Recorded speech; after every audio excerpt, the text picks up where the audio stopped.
It's finally time to start talking about commissions. I initially planned to talk about this at the end of the year just because I feel like my experience isn't as long as the ones who have already made videos about this, but now that I think about it, it would be good or at least helpful that I share with you how I prepared everything in starting commissions. I'm gonna split this video into two parts because I created a Q&A post and a lot of you sent questions and I won't be able to answer all of them in this video. So for this first part of the video, I'm gonna be focusing on my experience and the steps that I took, and for the second part, I'm gonna be answering questions that isn't answered or covered in this video. By definition, commission is when a client hires and pays an artist to create an artwork either for personal or for business use. Currently, commissions is actually one of my biggest sources of income, and I have to say that it can be extremely time-consuming. Despite that, I do find it collaborative and fun, which is why I still love doing it. And now, let's get to it! I'm gonna start each step with a question, and my first question is, what kind of artist do you want to be commissioned for? As someone who was relatively new with doing commissions back then, doing this is what I believe helped me the most when I was learning about commissions, and that is research. Most of the research that I did focuses on admin stuff. This is where terms of service, commission forms, payment methods come into the picture. But there's also one thing that I started off before any of those things, and that is inspiration. When I talk about inspiration, what I mean is find artists that you look up to that do commissions. Their experience can serve as a guide and role model. They can also be your aspirations towards the goals that you want to achieve. This is a good example of Austin Kleon's steal like an artist method works. Gather multiple inspirations, make them your building blocks, and create your own foundation. That is how I built my own terms of service, as well as my own Google Forms. Even if there are already commissioned websites as platforms, remember that you still need your own terms of service because these websites still encourage you to have your own and elaborate on them. In terms of Google Forms, they're actually really beneficial for the collaborative aspect of commissions. This is where things are flexible, things are still open for discussion, and finalizing what the final commission that you need to deliver is. And from there, you'll be able to estimate and create a breakdown that you can send over to the client so that they'll be able to understand on the pricing of the commission. This is an example of a Google Form request commission, wherein I'm just gathering as much detail as I can about what the client wants before I give them an estimate of how much it'll cost. For my next step, what kind of art do you want to be commissioned for? This is where we also research, finding out exactly what kind of art we want to be creating. Remember, as I mentioned at the start of the video, art commissions are time-consuming. It's just healthier in the long run for you to be doing commissions that you personally want to be creating so that it decreases the possibility of getting burned out. My list for this one includes art style, the current skills I have, who are my clients, and the type of commissions. Starting off with art style, believe it or not, art style can actually be a factor into the kind of clients that will commission you. I learned that through my art style journey and the people who commission me with those specific styles. Here's a good example of two art styles I actually juggled at the same time. The first one is an anime art style that I created covers for a local publisher here for Wattpad books. And the other art style is a fashion beauty style that was used in editorial magazines. Remember that art style is still subjective. Your art style cannot go with everything, and that's okay. The next part of the list is skills. Now this one, all of us are still in this ongoing journey of improving our art. A good example of skills that I don't really advertise in commissions is backgrounds. It's something that I'm still practicing, but slowly I've actually been taking commissions, and the client knows this. I'm pretty transparent as I've already worked previously with them, and I tell them, can I experiment on this with your permission? They allow me the creative freedom and I update them and we collaborate as to the final output of their commission. Do take note that for stuff that you're still improving on, it's okay not to offer them for commissions. Go with the most comfortable so that you don't feel too much pressure in trying to be perfect. Because that's the thing. Usually perfection comes from the lack of confidence that you're able to do something, and self-doubt also enters the picture. They're honestly motivation suckers. At some point, it's okay for you to slowly open commissions for stuff that you've just learned. Because the fastest way to learn is through application. And through application, you're actually motivated to gather information to learn more on how to do it. Which is perfect for this video sponsor, Skillshare. Remember when I mentioned being weak with backgrounds? Skillshare is actually one of the places that I keep going back to study backgrounds. In order to have a better understanding of the structure of backgrounds, I watched 2 classes, one by Tom Froese, which talks about composition for illustrators, and a class by Eva Miklis that teaches how to draw colorful room scene and practicing perspective and composition. Because there are different ways of creating backgrounds. It doesn't necessarily have to be a scene, it can also be a composition of shapes or elements that you can combine together. I just find Skillshare a comfort space of learning because it is the largest online learning community that has thousands of classes ranging from beginner to expert, covering different topics such as animation, writing, illustration, music, photography, and so much more. Remember when I mentioned artist inspirations? Well, this is a good place to find those kinds of artists because they are industry experts and professionals that can further help us take our passion, hobbies, side hustles, and even dreams to the next level. You can use their Learning Path feature that has curated classes organized from beginner to expert level. The first 500 people to use my link will get 1 month free trial of Skillshare. Back to the list, next up is who are my clients?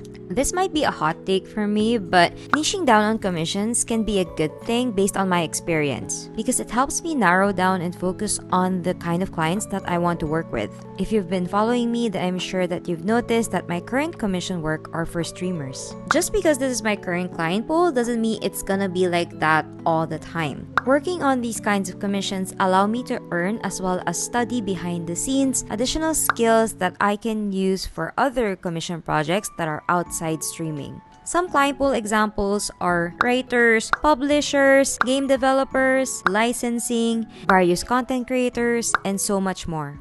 After you've narrowed down on the clients that you're looking for, it's time for the last part of the list, which is type of commissions. This is the part where I plan and create my commission sheet. An advice you may have already heard here in YouTube, do not make your commission sheet too hard to understand. Like, don't put too much in there. Keep it clear and concise as much as possible. I'm personally not a fan of the sketch, line art, flat color, rendered style of commissions because it makes the commission sheet more complicated, especially if you offer this kind of breakdown in different styles. Keeping it simple with just portrait, half body, and full body will give you more room to offer options like that in chibi style or in regular anatomy. If the goal is for you to have a commission that you can offer at a lower cost, then I would suggest you offer a simpler profile pic or icon commission. But of course, if those are the kind of commissions that you enjoy creating, then by all means, do them. Another commission type that I've seen offered is surprise me commissions. These are commissions wherein you get your client's reference, but they don't need to instruct you with what to do because you have the creative freedom to create something unique for them as a surprise. Although for this one, having a bit more experience will help attract clients because they already know what to expect from you. And finally, my favorite, YCH. It means your character here, wherein you create a base, and when the client sees it, they already have a vision of what their character is gonna look like. These characters can be their OC, persona, or even their own photos in real life. You can actually charge this at a slightly lower cost than custom commissions because the post is not unique to one particular client. you can still charge this at a higher price. It also depends on your rendering and the detail that you put into each YCH. The reason why I've been doing a lot of YCH type of commissions is because all of them are animated. And this is my way of applying what I learned as I go through my own art improvement journey. This particular commission sheets are all about YCH because this actually gives me already an estimate of how long I can get these done, and in turn give me an idea of the fair price I can charge these. Pricing is subjective. What I do is I look at other emote artists that also animate their emotes, try to gauge my own pricing and the work that I put into making each of them. When I first started and opened emote commissions, I went for artists that I felt closer to in terms of experience. A commission tip I can suggest is to offer packages. For example, if they buy a full body, then they get a simple icon PFP, something that can give you a little more edge as compared to those that offer the same kind of commissions. From there, now that you have an understanding of some of the details of the kind of work that you want to create, it's time to answer the next question, which is, what do you have to offer? Now, in case you're wondering, why isn't this part of the commission sheet discussion? Because this one in particular talks about seasonal ideas and brainstorming. This is the part wherein we conceptualize some possible theme of ideas for commissions as well as how to market them. Here are some key points of the stuff that I do on this stage. First off, brainstorming ideas, do some art raffle or giveaways in certain occasions, and then finally, do interest checks. Starting off with brainstorming ideas, this is where trends, fandom, as well as seasonal, occasional type of commissions come into play. Like for Valentine's Day, we have couple commissions. For seasonal, it's currently spring or even Easter. These are the kind of opportunities that can help you conceptualize beforehand. Remember that commissions are all about vision. You're giving clients a vision of something that they can potentially have you create for them.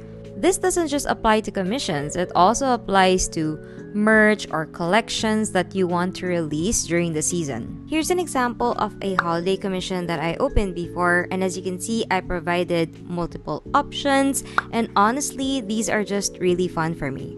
Creating art samples that have a theme of current trends or seasons actually helps with recency because you're already giving a potential client a good visual of something that they can inspire to have for a commission.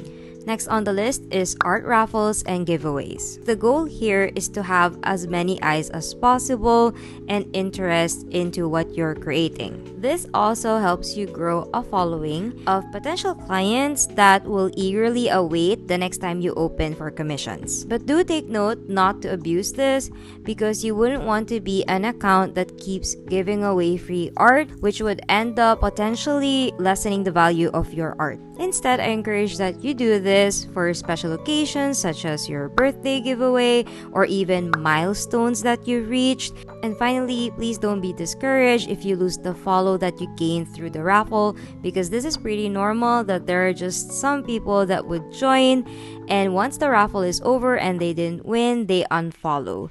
But majority of them stick around because they want to see more of your art and also the possibility of commissioning you in the future. Next on the list is interest check, which is the one that I use the most when it comes to brainstorming my ideas for commissions. Sometimes I can get too attached to an idea, and this method helps me know if I should be moving forward with an idea because there's an interest in it. Note that if you post an interest check without any price, and a lot of them said that they will commission or they need one, they love this idea, it doesn't mean that all of them will commission you. And that's pretty normal. So you can just experiment with making interest check with price and one without price. Bonus tip, you can actually do random giveaways by combining it with interest check. And one of the ways to do that is to just tell your community that you have a new idea and you would love to create samples, which can also be another way for you to reintroduce yourself to the community. And now for the final question, where can you be found? This is about platforms and I'm not just talking about commission platforms. I'll be honest, you need an online presence in order to even have the possibility of having a good amount of commissions. The reason why I'm saying this is because there was a recent viral video of someone getting a lot of commission requests in VGen, and I saw in the comments that there are a lot of people now that wanted to open a VGen. Making an account there doesn't automatically mean that you're gonna get commissions instantly, because the one that went viral actually had a good amount of commission experience as well as a big following in multiple platforms. For commission websites, I'm gonna talk about two that I have the most experience with, and that is Ko-fi and VGen. Right off the bat, I'm gonna say that Ko-fi is best used when you already have a certain amount of following and a good experience with commissions. VGen is perfect for beginners because it is a market space for creatives, and I'm talking about not just artists but also composers as well as graphic designers, so it's actually a space for creative commissions. If you use PayPal, both Ko-fi and VGen have transaction fees that will be deducted from the total, as well as platform fees so the website can continue running. This is the reason why between the two, I use Ko-fi the most, because I'm actually subscribed to Ko-fi Gold membership, which automatically removes any platform fees, and only PayPal processing fees are the ones that are deducted. I have to say though that in VGen, even without marketing, some do find me. That's my observation based on the two listings that I had open in VGen, and without any marketing, I tend to get commission from those listings. Do take note that you need a code to open an account in VGen. Right now, I don't have one to give away because I haven't used the platform as much. A common thing that these websites both have is the feeling of safety from getting scammed by commissioners. It has a good way of documenting and keeping records of the transactions just in case you would need to defend yourself. So far with my experience on both platforms, for Ko-fi it's 3 years and VGen it's probably less than a year, I don't have any particularly bad experience with either of them. My tip when it comes to social media platforms is that you find which ones are used by the kind of clients that you're looking for. And that's everything that I did to get started with commissions, and I still do a lot of them to this day. I hope this helps, and I'm wishing you all the best and cheering for you on your art commissions. And as always, let's all go out there and make some art.